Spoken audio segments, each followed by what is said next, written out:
Hello बच्चों, आपका फिर से स्वागत है मेरे YouTube चैनल वीर फिजिक्स क्लासेस में।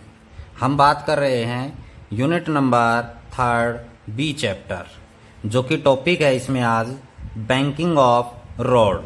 मतलब यहाँ पर जो रोड है वो एक साइड से उठा हुआ है, एक हाइट से हम उसको क्या करते हैं, उठा देते हैं, which make an angle theta with the horizontal surface. जैसे कि हमने इंक्लाइंड प्लेन पढ़ा था, उसी प्रकार रोड को जो कर्व हाईवे वगैरह जब हम बनाते हैं और उस हाईवे में टर्न आता है तो उसके आउटर साइड को, रोड के आउटर साइड को एक हाइट तक उठा दिया जाता है ताकि कार जो है, बस है, कोई भी और व्हीकल है, वो सेफली टर्न ले सके।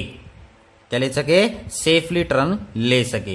क्योंकि अगर हम उसके आउटर साइड को नहीं उठाएंगे और रोड कैसा रहेगा, लेवल, और उस रोड में क्या है, कर्व है, तो व्हीकल की जो स्पीड है वो रिड्यूस हो जाती है। मतलब व्हीकल है वो, उसको स्पीड है वो क्या करनी पड़ेगी, डाउन करनी पड़ेगी।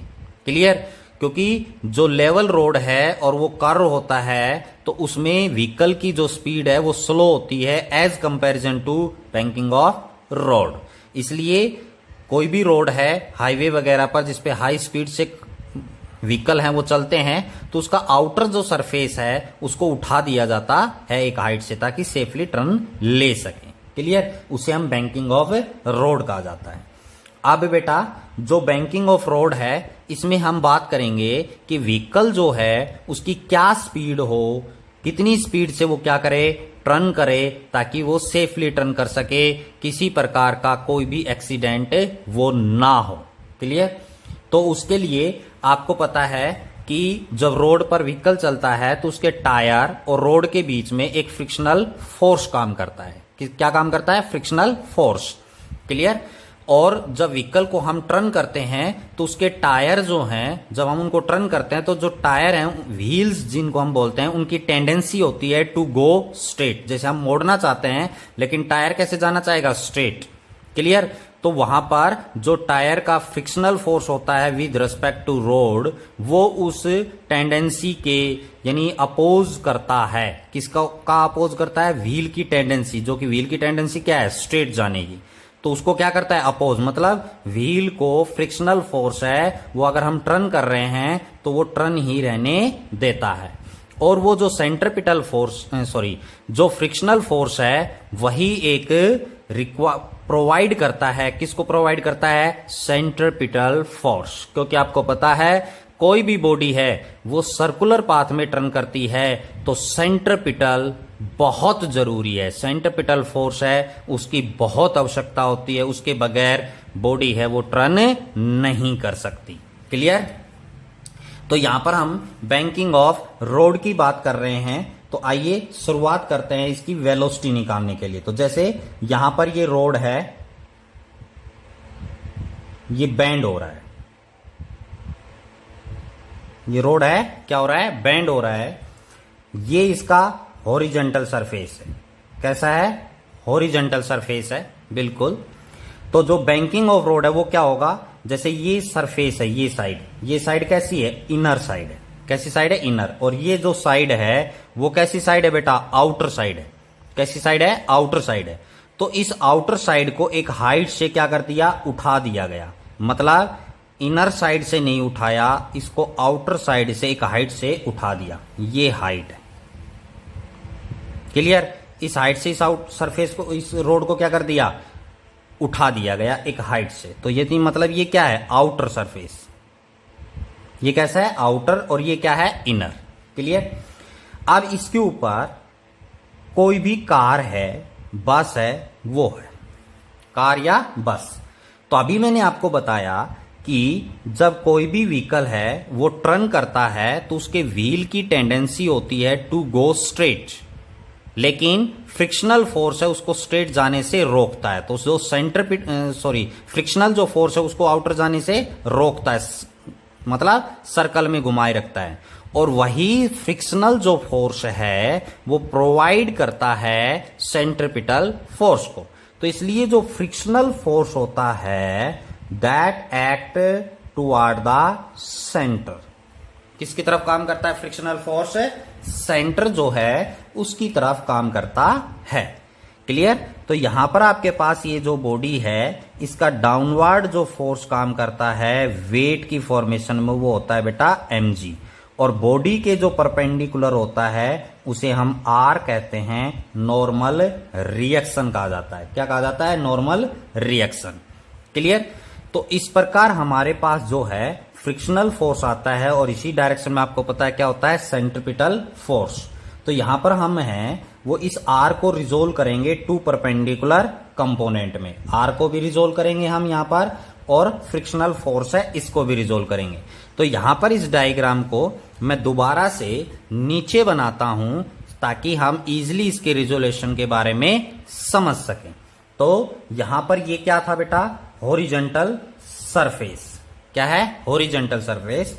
इसका ये इनर सरफेस था O। ये सेम डायग्राम बनाऊंगा जो कि ये है, इसको एक हाइट से हमने उठा दिया था। क्लियर? तो यहां पर कोई भी बॉडी है, कार, बस, जो भी है, इसका डाउनवर्ड जो फोर्स है वो काम करेगा mg। क्या काम करेगा? mg downward. बॉडी के परपेंडिकुलर है वो काम करेगा R, नॉर्मल रिएक्शन। क्या काम करेगा? Normal reaction. क्लियर? यहां पर हमारे पास मैंने बताया इनर साइड जो है वो काम करेगा फ्रिक्शनल फोर्स। क्या काम करेगा? Frictional force. अब हम R को रिजोल्व करेंगे टू परपेंडिकुलर कंपोनेंट में। तो R के दो परपेंडिकुलर कंपोनेंट आपके पास कौन कौन से होंगे बेटा? एक कंपोनेंट तो आपका ये होगा, क्लियर, और एक कंपोनेंट है वो आपका ये होगा, परपेंडिकुलर कंपोनेंट है बेटा। क्या है? Perpendicular component. ध्यान से समझना है। यहां पर ये एंगल क्या बना? थीटा। क्लियर? तो ये कंपोनेंट क्या कहलाएगा? R cos theta. क्या कहलाएगा? R cos theta. और ये जो कंपोनेंट है वो आपका कहलाएगा R sin थीटा। ये कंपोनेंट क्या कहलाएगा? R sin theta. क्लियर? ये हमने R को रिजोल्व किया है टू परपेंडिकुलर कंपोनेंट में। अब यहां पर बेटा सेंटर की तरफ एक फ्रिक्शनल फोर्स हो रहा है। कौन सा फोर्स है? फ्रिक्शनल। तो इसके दो परपेंडिकुलर कंपोनेंट होंगे। एक कंपोनेंट तो इसी के अलोंग होगा यहां पर, क्लियर, और एक परपेंडिकुलर कंपोनेंट है वो किसके अलोंग होगा? mg के अलोंग। किसके अलोंग होगा? mg के अलोंग। इस f को रिजोल्व कर रहे हैं हम दो परपेंडिकुलर कंपोनेंट में। क्लियर? तो यहां पर आपके पास क्या बना? एंगल थीटा बनेगा। क्या बनेगा? एंगल थीटा बराबर होगा। तो यहां पर ये कंपोनेंट है वो क्या कहलाएगा? f cos theta. और ये कंपोनेंट क्या कहलाएगा बेटा? f sin theta. क्योंकि जिसके साथ एंगल बनता है उसे हम cos थीटा कहते हैं, और जिसके साथ एंगल नहीं बनता वो कंपोनेंट क्या होता है? sin theta. क्लियर? जिसके साथ एंगल होता है वो cos थीटा, नहीं होता वो sin थीटा। क्लियर? कोई प्रॉब्लम? तो ये डायग्राम यहां पर क्लियर नहीं बन पाता, यहां पर समझाया, इसलिए इसको हमने अलग बनाया है इस डायग्राम को। क्लियर? आगे चलें। आइए, अब हमारे पास जो है इसकी वेलोसिटी निकालने के लिए, अब आप देख रहे हैं कार है यहां पर, वर्टिकली कंपोनेंट कौन सा है? R cos थीटा, और वर्टिकली डाउनवर्ड है F sin theta and mg। तो there is a no vertical motion. तो यहां पर क्या होगा? There is no vertical motion. कैसा मोशन नहीं है? वर्टिकल मोशन नहीं है। So net force is 0। Net force का मतलब कोई भी फोर्स काम नहीं करेगा, रिजल्टेंट फोर्स कोई नहीं होगा। तो यहां पर आपके पास अपवर्ड फोर्स और डाउनवर्ड फोर्स क्या होंगे? बराबर होंगे। मतलब अपवर्ड फोर्स आपके पास क्या है? R cos थीटा बराबर होगा, ये R cos थीटा बराबर होगा किसके? mg plus F sin theta. Clear हुआ या नहीं हुआ? अपवर्ड फोर्स कौन सा है? R cos theta. Downward force कौन है? mg और F sin थीटा है। क्लियर? ये एक इंपॉर्टेंट आर्टिकल है बेटा व्यू ऑफ एग्जाम के लिए भी। क्लियर। यहां पर अब हम आगे सोल्व करते हैं। R cos theta that is equal to mg plus F क्या है, फ्रिक्शनल फोर्स। एफ क्या है, फ्रिक्शनल फोर्स, जो कि किसके बराबर होता है, F that is equal to mu R sine theta. अब बेटा इसको हम लेफ्ट हैंड साइड ले जाते हैं। R cos theta minus mu R sine theta is equal to mg। यहां से हम आर कॉमन ले लेते हैं, अंदर बच जाएगा cos theta minus mu sine theta. R common ले लिया, that is equal to mg। हमें यहां से आर की वैल्यू निकालनी है, तो R that is equal to mg divided by cos theta minus mu sine theta. Clear हुआ। This is the equation number first. मैंने एक साथ इसको सोल्व कर दिया कि यहां पर आर जो है इसकी वैल्यू आपके पास आ गई mg divided by cos theta minus mu sine theta. यहां पर ये म्यू क्या है, कोफिशिएंट ऑफ फ्रिक्शन। कैसा होगा, टायर और व्हील और जो है रोड के बीच में, जो कि स्टैटिक फ्रिक्शन होगा, इसलिए हम इसको म्यू एस भी लिख सकते हैं। क्लियर। अब आगे बात आती है हमारे पास कि बेटा अभी बताया कि जब टायर को हम टर्न करेंगे तो टायर की टेंडेंसी कैसी होती है, स्ट्रेट, लेकिन फ्रिक्शनल फोर्स कहां रखता है उसको, राउंड में। और वही जो फ्रिक्शनल फोर्स है वो प्रोवाइड करवाता है सेंट्रिपिटल फोर्स को। क्लियर। तो इट मींस जो सेंटर की तरफ, कौन सा है, सेंटर की तरफ ये फोर्स काम कर रहे हैं, कौन, आर साइन थीटा और एफ कोस थीटा। क्लियर। काम कर रहे हैं या नहीं कर रहे हैं। तो ये फोर्स है, that force must be equal to centripetal force, क्योंकि ये फ्रिक्शनल फोर्स के अगेंस्ट है, इंटरनली है। तो यहां पर ये किसके बराबर होगा, सेंट्रिपिटल फोर्स के बराबर।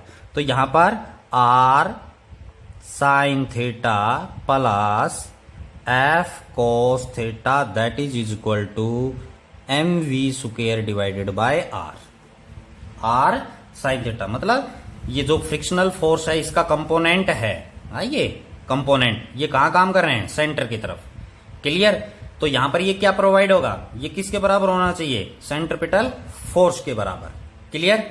अब यहां पर हमारे पास जो है R sine theta plus F की जगह वही static friction R cos theta is equal to mv square by are.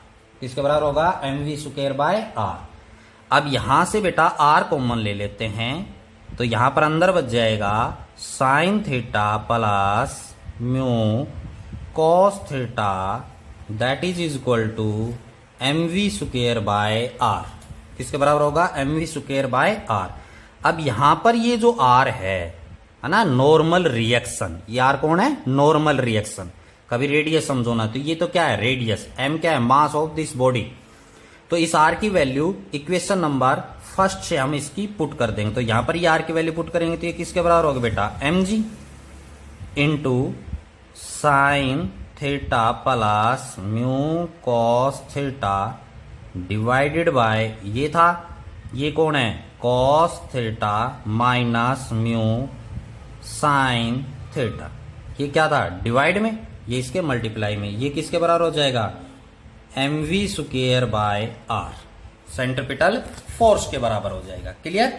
यहां से हमारे पास जो है m और m क्या हो जाएंगे, कैंसिल। ये m इस m से क्या हो जाएगा, कैंसिल हो जाएगा यहां पर, यानी ये मास है। क्लियर। ये दोनों क्या हो जाएंगे, कैंसिल। तो इधर क्या बचेगा, g। हम v को एक साइड रखते हैं, बाकी को एक साइड ले जाते हैं। तो यहां पर हमारे पास क्या आ जाएगा, v square. Clear. That is equal to r कहां चला जाएगा, ऊपर, m से m तो क्या हो गया, कैंसिल। तो ऊपर क्या आ जाएगा, जी आर, ऊपर क्या हो जाएगा, जी आर। और बेटा साथ ही साथ हम ऊपर से cos theta component, cos theta जो है वो कॉमन ले लेते हैं। तो यहां से हम कोस थीटा कॉमन ले लिया, तो अंदर यहां पर क्या बचेगा, sign theta divided bye cos theta plus mu. ऊपर ये बच गया, क्योंकि अंदर इसको मल्टीप्लाई कोस से कोस कैंसिल हो गया, तो क्या बच गया, साइन थीटा। क्लियर। कॉमन लेना आता होगा आप सभी को। यहां से भी नीचे से भी हमने क्या कॉमन ले लिया, कोस थीटा। अंदर क्या बच जाएगा, 1 minus mu sine theta divided by cos theta, sine theta divided by cos theta. Clear. आगे चलें, आगे आइए देखते हैं कि v square is equal to cos से कॉस क्या हो जाएगा, कैंसिल, तो ऊपर क्या बचेगा बेटा, g r into sine theta by cos theta किसके बराबर होता है, tangent theta plus mu. Clear. Divided by 1 minus mu tangent theta. Clear हुआ या नहीं हुआ। ये किसकी वैल्यू आ गई, v स्क्वायर की वैल्यू। किसकी वैल्यू आ गई, v स्क्वायर की वैल्यू आ गई। अब हमने तो किसकी निकालनी है, v की। तो बेटा यहां पर v that is equal to, उधर जाके क्या हो जाएगा, अंडरूट, या पावर किसे हम क्या कहते हैं, 1/2 g r tangent theta plus mu divided by 1 minus mu tangent theta. और इस सारे की जो पावर है वो कितनी होगी बेटा, 1/2 यानी 1/2। This is the velocity with which A vehicle can turn safely on A banking of A road. Means इतनी वेलोसिटी से वो टर्न कर सकता है। अब बेटा यहां पर जो म्यू है ये आपको पता है कोफिशिएंट ऑफ ए फ्रिक्शन है, स्टैटिक फ्रिक्शन है, जो कि किसके बीच में, व्हील और रोड के बीच में। अगर इसकी वैल्यू ज्यादा है तो आपके पास यहां पर v के ऊपर क्या पड़ सकता है, इफेक्ट पड़ेगा, मतलब आप उतना ही वेलोसिटी इंक्रीज या डिक्रीज होगी। क्लियर। तो यहां पर तो ये आया आर्टिकल की वेलोसिटी है वो कितनी होगी इसके बारे में।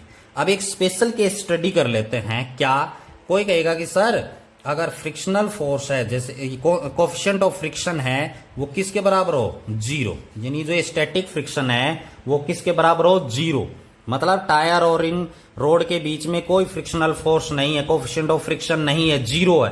तो क्या होगा बेटा, तो यहां पर आपके पास जो वेलोसिटी होगी v that is equal to, यहां से नोट करना है, तो ये किसके बराबर आ जाएगा बेटा, जी आर टेंजेंट थीटा। इसकी वैल्यू कितनी हो गई, 0। यहां पर इसकी वैल्यू नीचे भी क्या हो गई, 0, तो 1 माइनस 0 करेंगे तो क्या आएगा, 1, लिखे या ना लिखे। और इसकी सारे की जो पावर है वो कितनी हो जाएगी, 1/2। मींस इसका क्या मतलब हुआ, इसका मतलब ये हुआ कि अगर रोड या टायर और रोड और टायर के बीच में अगर फ्रिक्शनल कोफिशिएंट ऑफ फ्रिक्शन 0 है बिल्कुल, तब भी बैंकिंग ऑफ रोड पे इतनी वेलोसिटी से बॉडी है वो टर्न कर सकती है। इसलिए बेटा हाईवे पर जो रोड बनाए जाते हैं जहां पर टर्न होता है वहां पर आप नोट करना कि उसकी एक साइड को उठा दिया जाता है ताकि वो इजीली जो है वो वहां पर टर्न ले सके। अगर टायर घिसे हुए है, कोफिशिएंट ऑफ फ्रिक्शन अगर कम है, तब भी वो इतनी वेलोसिटी से क्या कर सकता है, ट्रेवल कर सकता है। Means acceleration due to gravity R radius और टेंजेंट थीटा। थीटा कौन सा एंगल होगा बेटा, ये थीटा क्या होगा, ये जितने हाइट से यहां पर उठाया है रोड को वहां पर ये क्या बनेगा, हॉरिजॉन्टल के साथ एक एंगल बनेगा जिसको हम क्या कहते हैं, थीटा। क्लियर बच्चों। अब हम बात करते हैं नेक्स्ट टॉपिक का, जिसका नाम है बेंडिंग ऑफ साइकिलिस्ट। क्या नाम है, बेंडिंग ऑफ साइकिलिस्ट। मतलब साइकिल चलाने वाला जब बेंड होता है, मतलब वो भी जब टर्न लेता है, तो उस दौरान वो कितने एंगल से बेंड करे अपनी साइकिल को ताकि वो सेफ रहे, इसके बारे में इस टॉपिक में बात करेंगे। ऐसा नहीं है कि जब साइकिल है आप चला रहे हैं, आप साइकिल को मोड़ है, टर्न है, उस पर आपको घुमाना है, तो ऐसा नहीं है आपको साइकिल जो है वो कितने भी एंगल पर आप टर्न कर सकते हैं। अगर ज्यादा एंगल पर टर्न करेंगे तो आप गिर जाएंगे। क्लियर। तो वो किन किन चीजों के ऊपर डिपेंड करता है और वो एंगल कितना होगा उसके बारे में डिस्कस करेंगे हम इस टॉपिक के अंदर। तो आइए सबसे पहले हम कुछ इंपॉर्टेंट टर्म्स हैं बेंडिंग ऑफ साइकिलिस्ट से रिलेटेड, उनके बारे में डिस्कस करते हैं। सबसे पहला पॉइंट आता है, it required some centripetal force. Means जब साइकिल है वो टर्न करेंगे, सर्कुलर पाथ होगा, तो उस दौरान उनको सेंट्रिपिटल फोर्स की आवश्यकता पड़ेगी। ये हम बार बार बात कर चुके हैं, कोई भी बॉडी है सर्कुलर पाथ में घूमेगी, टर्न करेगी, तो उसे सेंट्रिपिटल फोर्स की आवश्यकता होगी। दूसरा पॉइंट आता है, इफ ही कीप्स हिमसेल्फ, मतलब साइकिल चलाने वाला जो है वो अपने आप को वर्टिकली व्हाइल टर्निंग, जब वो अपने आप को सीधा रखता है, कोई भी साइकिल चलाने वाला है तो वो अपने आप को vertically straight, keeping same vertically, मतलब वो अपने आप को इधर उधर टर्न नहीं करता है, वर्टिकली सीधा साइकिल के ऊपर बैठा रहता है और वो साइकिल को क्या करता है, टर्न करता है। तो कहता है हिज वेट, मतलब साइकिल चलाने वाला और साइकिल का जो वेट है, is balanced by normal reaction of the ground, जो ग्राउंड से नॉर्मल रिएक्शन आएगा वो बैलेंस करेगा। कौन बैलेंस करेगा? वेट को। किसके वेट को? साइकिल वाला, और साइकिल का जो वेट है उसको बैलेंस करेगा कौन? Normal reaction of the ground. कहता in that he has to depend upon force of friction between tyres and the road for obtaining the necessary centripetal force. मतलब अगर साइकिल चलाने वाला जो है वो अपने आप को स्ट्रेट रखता है, वर्टिकली रखता है, टर्न नहीं करता अपने आप को इधर उधर, जो आपके पास सीट होती है उसके ऊपर सीधा बैठा रहे और साइकिल को क्या करे? टर्न, तो कहता है उसका नॉर्मल रिएक्शन ग्राउंड बैलेंस करेगा और वो डिपेंड करेगा, किसके ऊपर डिपेंड करेगा? फोर्स ऑफ फ्रिक्शन के ऊपर, कि भैया जो टायर और रोड है, ग्राउंड है, उसके बीच में फ्रिक्शनल फोर्स है वो कितना है, और वो फ्रिक्शनल फोर्स है वो कितना सेंट्रिपिटल फोर्स भी नेसेसरी है, obtaining the necessary centripetal force. जैसे फ्रिक्शनल फोर्स है वो क्या ऑब्टेन करेगा? उससे सेंट्रिपिटल फोर्स। ये बात मैं आपको बार बार बता चुका हूं कि जैसे ही हम टर्न करेंगे तो टायर है, टेंडेंसी होगी उसको सीधा जाने की, लेकिन फोर्स ऑफ फ्रिक्शन है उसको टर्न ही रखने की टेंडेंसी रखता है, और वही फोर्स ऑफ फ्रिक्शन है वो प्रोवाइड करवाता है सेंट्रिपिटल फोर्स को। क्लियर? तो साइकिल को टर्न लेते वक्त अगर साइकिल वाला बिल्कुल स्ट्रेट रहता है, जैसे मेरा ये मार्कर है, तो कहता है वो डिपेंड करता है फोर्स ऑफ फ्रिक्शन के ऊपर। क्लियर? इसके बाद नेक्स्ट पॉइंट आता है, कहता to avoid dependence on force of friction, यानी आप ये चाहते हैं कि फोर्स ऑफ फ्रिक्शन के ऊपर ज्यादा डिपेंड ना करे, for obtaining the centripetal force, centripetal force obtain, प्राप्त करने के लिए सेंट्रिपिटल फोर्स ऑब्टेनिंग करवाएगा।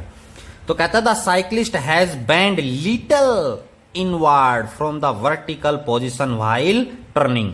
जैसे ही वो टर्न लेता है, जैसे वो टर्न ऐसे लेता है, क्लियर?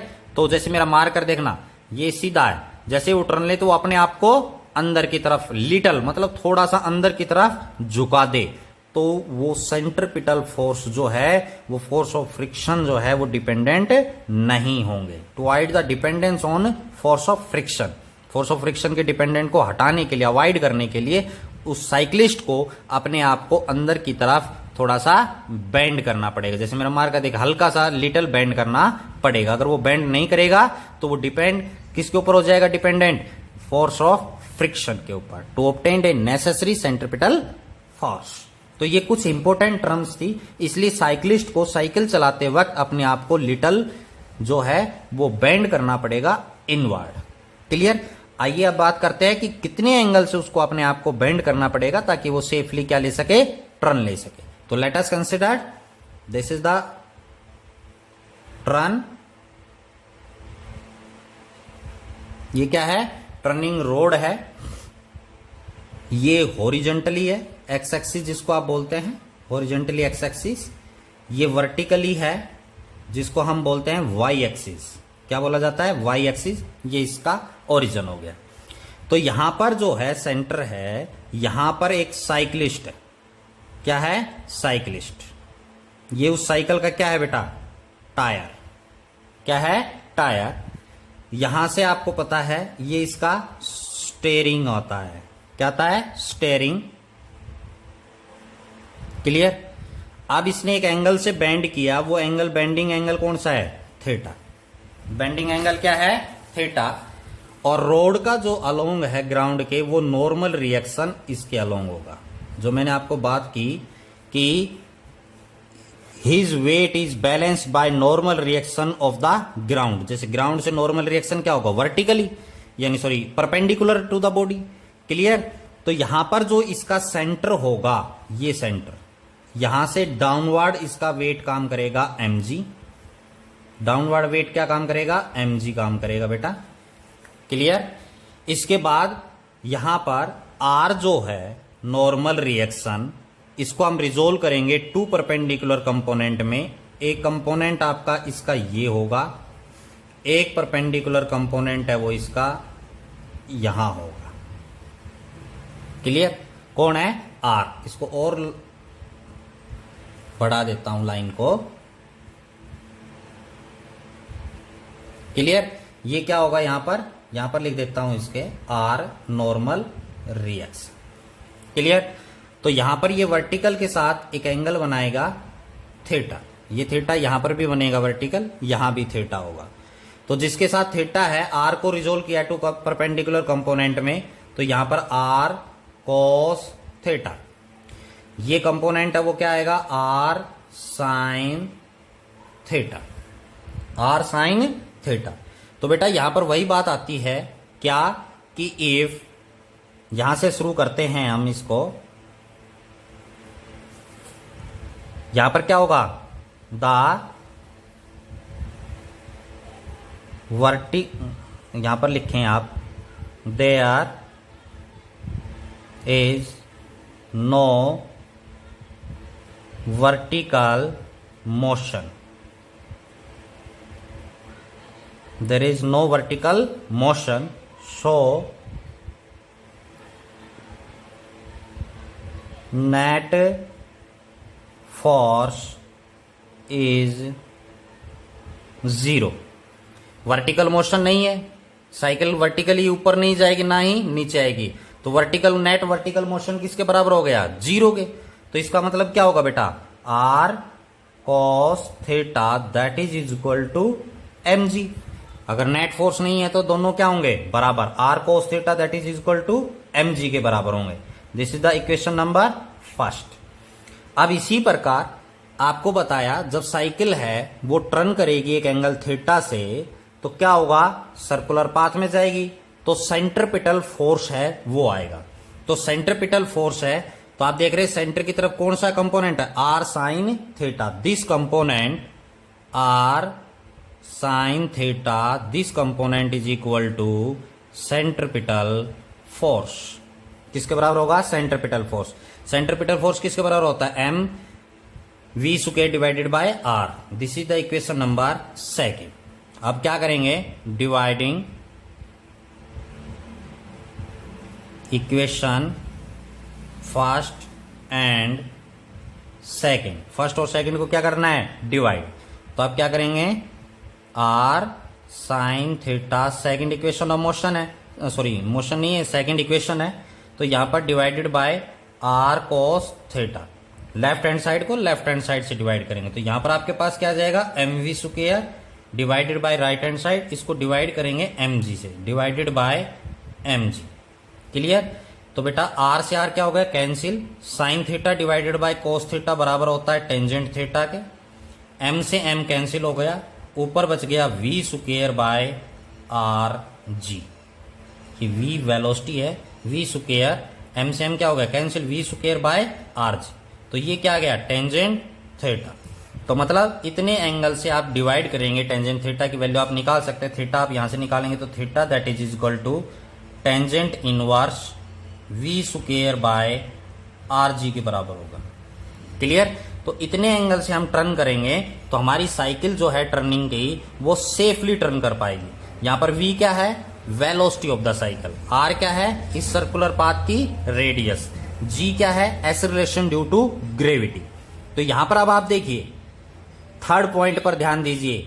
अगर यहां पर क्या बताया था, अगर साइकिलिस्ट बेंडिंग करते हुए अपने आप को लिटिल बीट इनवर्ड कर लेगा तो वो जो है इंडिपेंडेंट हो जाएगा किसके ऊपर, फोर्स ऑफ फ्रिक्शन के ऊपर।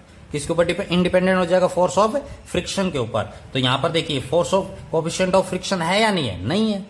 क्लियर, क्योंकि ये इसके ऊपर क्या हो गया, इंडिपेंडेंट हो गया, इसलिए यहां पर जो थर्ड पॉइंट बताया था ये यहां पर काम आया आपका। क्लियर, और अगर वो अपने आप को लिटिल बिट बेंड नहीं करेगा तो ये डिपेंड करेगा कोफिशिएंट ऑफ फ्रिक्शन के ऊपर, which provide the for obtaining the necessary centripetal force. Clear, तो इतने एंगल से आप से टर्न करेंगे तो आप सेफ हैं, अदरवाइज आप सेफ नहीं है। तो आज के लिए इतना ही। आज हमने अपने टॉपिक में बात की banking of road and bending of A cyclist. I hope आपको समझ आया होगा। प्लीज आप मेरे चैनल वीर फिजिक्स क्लासेस को सब्सक्राइब और शेयर कीजिए, लाइक कीजिए। Thank you.